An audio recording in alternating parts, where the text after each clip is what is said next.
On today's Solo Sunday News, another AAA star is heading to WWE. A former WWE champion is back with the company.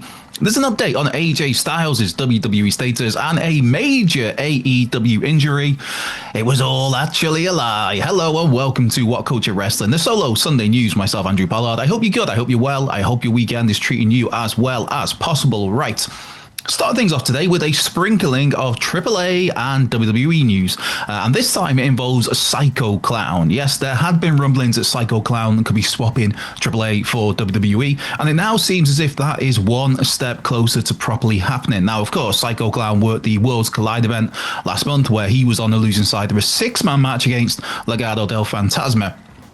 We've seen names like El Hijo del Vikingo, Mr. Iguana. Those were names who were immediately said to be being eyed for a notable WWE run. And Psycho Clown was another name rumoured to be WWE bound. Now, over the weekend, at an event at Arena Neza, it was announced at the start of the show that Psycho Clown will be making his final appearance at that venue, with it announced that WWE is his destiny, his destination for Psycho Clown.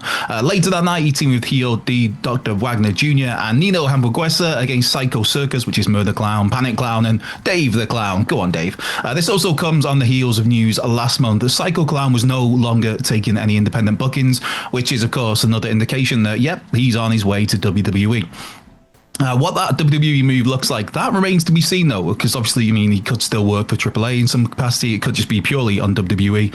Oh, I don't know. But in terms of a look, Psycho Clown certainly has a unique presentation, should we say, that I'm sure the WWE marketing team are just looking at that and being like, yes. Think of all the money we can make off those masks. A little like Mr. Iguana, though obviously not quite to the same scale of Iguana Mania, brother.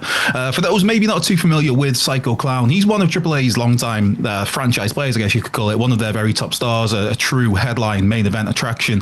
And he's a third generation talent as well. His grandfather being Chadito Cruz, his father being Brazo de Plata, who some WWE fans may remember for a super brief, I think it was like 2005, maybe 6 months into 2006, as Super Porky. Yes, that is Psycho Clown's father, Brazo de Plata. And while WWE is supposedly Psycho Clown's destination and his destiny, do you know what your destiny is? Why, that is being able to rule out pesky online security threats and remove those restrictions of what you can stream. You see, this video is brought to you by the fine folks over at NordVPN, the industry-leading VPN service that protects you thanks to its various encryption systems, meaning you can stream safely when out in public. NordVPN also removes the shackles from those region-locked shows and movies, allowing you to watch whatever you want, whenever you want, wherever you want. And wouldn't you know it, roll up, we have got a fantastic deal for you. With up to 76% off NordVPN, an extra 4 months completely free, and an Amazon gift card worth up to £50. All you have to do is check out the link in the description to this video or this podcast, depending on where you're watching or listening from. So, what are you waiting for? And speaking of waiting, if you're a long-time fan of Chavo Guerrero Jr., who's been awaiting a full WWE return for the veteran, you just might be in luck. Of course, Chavo recently appeared at that Worlds Collide event last month. Per Fightful Select, those who spoke to Chavo before and around that event were told by the man himself that, yep, he is back with WWE in an official capacity. Now, WWE has yet to comment on this situation when Fightful reached out to them for comment.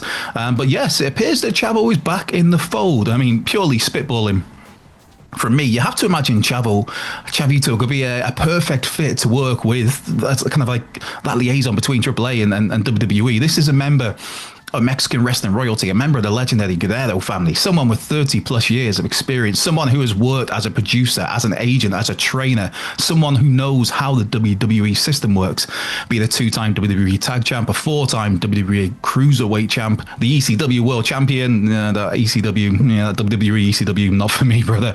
But yeah, on top of that, as well as the work in WCW before that, Chavo's work in the likes of Lucha Underground. I miss Lucha Underground, man, so much. I wish somebody could put it all together on YouTube and just like that. I would not work. I would take weeks off work and just go through it all because that was just such a blast. But yeah, Chavo worked for Lucha Underground, worked for TNA, of course popped up ever so briefly for a cup of coffee in the big time over at AEW. Not to mention he's worked with AAA over the years, worked a couple of times with them. Most recently, actually wrestling for promotion as recently as last year. I think it was October possibly.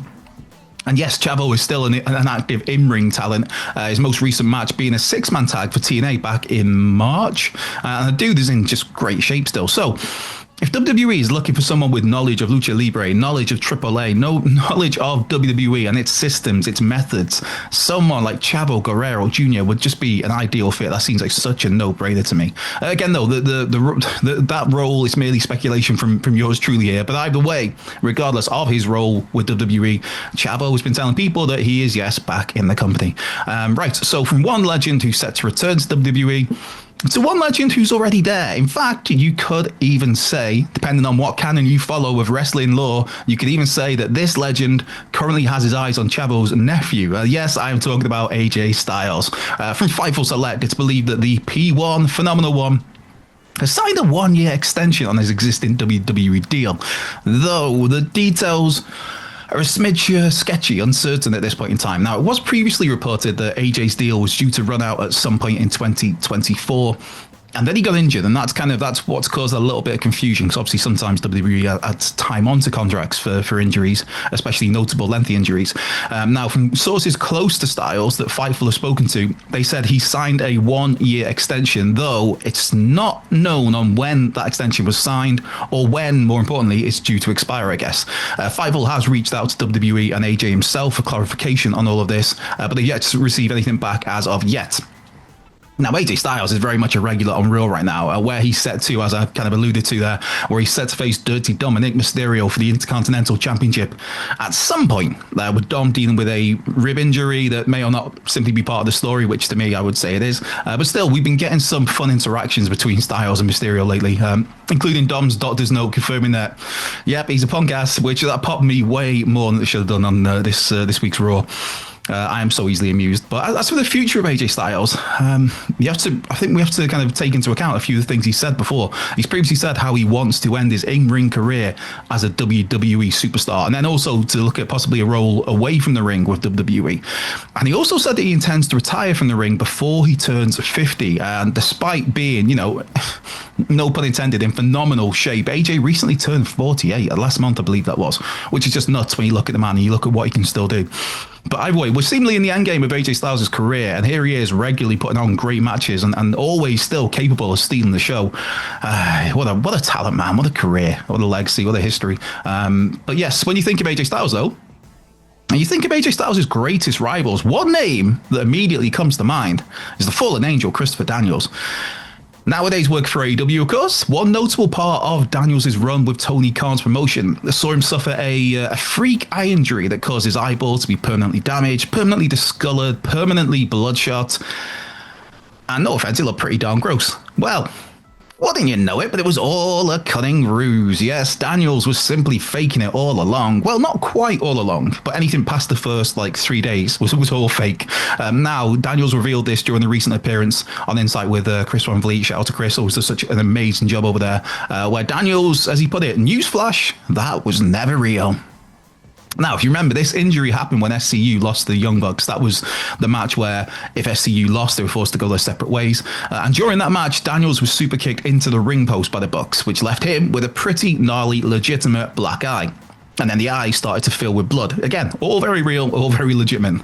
Daniels saw what had happened and thought that looks pretty cool. I can keep that for a bit. And then was disappointed when it was back to normal just 3 days later. So, how could Christopher Daniels make the creepy eye a permanent part of his presentation? Well, he reached out to Abaddon, who of course works with some of their own creepy contact lenses in, and Abaddon put Daniels in touch with the person who does their contacts. And so Daniels had the lens made, pitched the idea to Tony Khan, then proceeded to wear that contact lens for 18 months or so, and wore it everywhere by all accounts, out in public for all sorts of meets and greets to keep working, brother. Now, Daniels details a couple of particular fun instances here of people seeing the eye. One was when he saw Stephen Amell at the Heels premiere, and Amell was shot by the eye. And then when they bumped into each other a little bit further down the line, a few months down the line, and he asked him how the eye was, and Daniels told him yeah, that was all fake, which seemingly left Amell in shock. And then there's another example of a lady coming up to Christopher Daniels at a signing and asking him about the eye, saying it should have healed by now, that it wasn't normal. And she'd know because she was a doctor who Daniels then had to try his best to lie to maintain the gimmick, brother. So yeah, all fake. All bogus, to borrow a phrase from the late, great Mr. Perfect. So yes, it was all just one big lie. Just one last quick one before I get out of here. And just a quick congratulations to Kalani Jordan and Carmelo Hayes, who announced over the weekend that they've got engaged to be married. I believe they actually got engaged on the 1st of July, but it was announced yesterday, I believe it was, from Kalani. So yes, congratulations to Kalani and Melo on their engagement. May they have a long and happy life together. And with that brings today's news to a close. A slightly slow news day, admittedly. But this has been What Culture Wrestling, the solo Sunday news. Myself, Andrew Pollard. Be well, stay safe, and I will catch you next weekend.